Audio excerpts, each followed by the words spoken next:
Benderawan Fis, katanya pengacau ya, katanya pemecah belah bangsa. Orang yang mengibarkannya akan dikenai hukuman bisa paling lama 5 tahun. Lalu siapa sumber dari Benderawan Fis ini? Kalau bukan si 02 kemarin, golonnya Gibran. Dan Gibran pun memakai Benderawan Fis di sini. Kan masih mau nge-S? Ya, sekarang itu video rame, Bung. Nggak bisa dibohongi bahwa yang pertama kali memakai One Piece adalah si Gibran di kampanye-kampanyenya kemarin juga.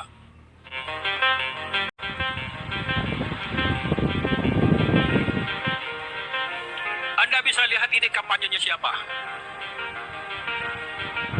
Nah,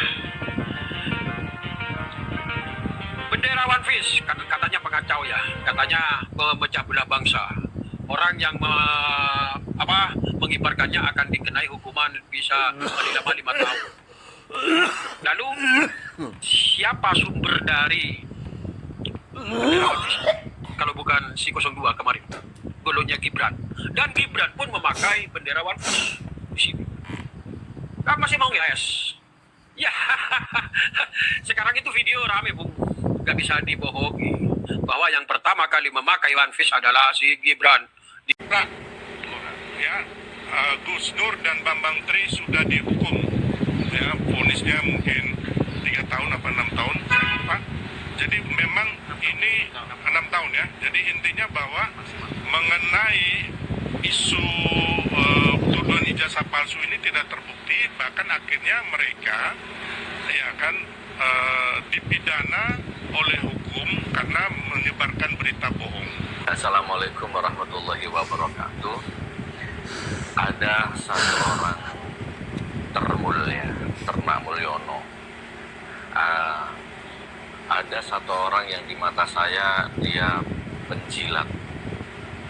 Ya, saya tidak kenal dia, tidak pernah ketemu dia, dan beberapa belakangan hari ini saya lihat dia sering menyebut nama saya. Namaku disebut-sebut ya dalam setiap wawancara di TV atau di mana. Ini Termul ini. Namanya Sylvester Matutina kalau saya tidak salah. Jadi di mata saya orang ini penjilat ya. Penjilat itu kalau Anda lihat di Google, kalau Anda lihat di kamus bahasa Indonesia, penjilat itu orang yang memuji orang membabi buta, membela orang membabi buta, tapi demi jabatan, demi uang, demi keuntungan pribadi, kurang lebih begitulah. Jadi bukan demi kebenaran, bukan demi sesuatu yang bernilai bersifat hakiki, bukan, tapi demi uang semata-mata, demi jabatan semata-mata. Itu namanya penjilat. Penjilat itu kalau difikir secara umum lebih banyak negatifnya, konotasinya tuh begitu. Nah ini, jadi di mata saya ini Sylvester ini penjilat dan Termul ya.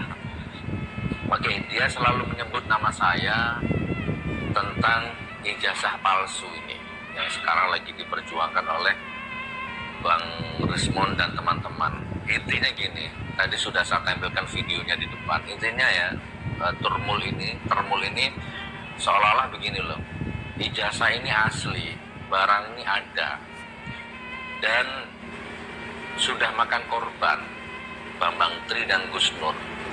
Kan itu terbukti bahwa sebenarnya Bambang Tri dan Gus Nur itu terbukti bersalah, makanya dihukum sampai 4 tahun karena menebarkan berita bohong dan fitnah.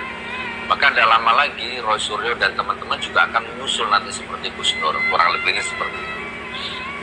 Oke, saya ingin tanggapi singkat saja, mudah-mudahan bisa mengimbangi opini liar yang berkembang. Saya hanya mengimbangi singkat saja. Pertama, untuk Sylvester, saya ini merasa hakul yakin. Ya, saya ini dikriminalisasi. Ketika proses itu sedang berjalan, saya sering ditawari, kalau Gus Nur mau minta maaf, Gus Nur bebas. Tapi saya menolak minta maaf. Saya memilih di penjara daripada minta maaf. Karena dalam hal ini saya merasa hakul yakin bahwa apa yang saya lakukan ini adalah kebenaran, hak dan batil, benar dan salah.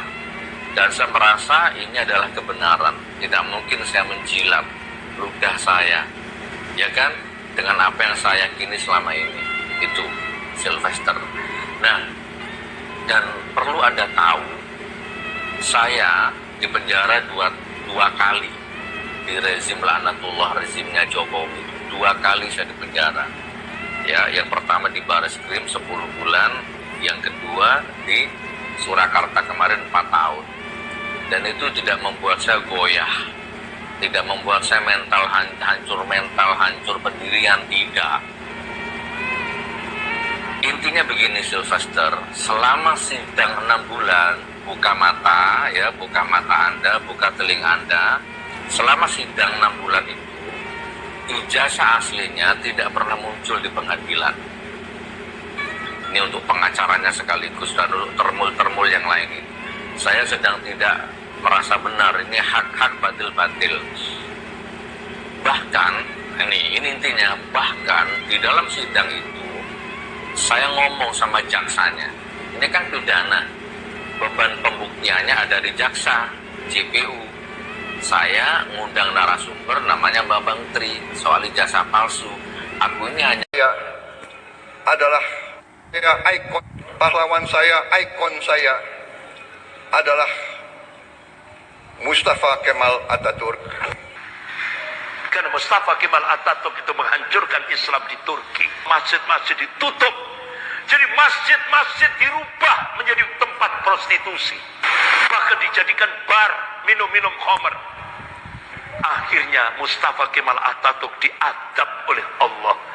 Dia kena sakit yang paling itu, sakitnya itu sak dunia ini cuma dia saja. Sampai akhirnya tinggal tulang belulang. Baru mati. Disiksa. Ya, diadab oleh Allah. Sampai akhirnya begitu mati, mayatnya dikuburkan. Apa yang terjadi, dan itu dilihat oleh para ulama, orang Islam lihat, terpental. Dari bawah itu terpental, terlempar. Jadi bumi menolak.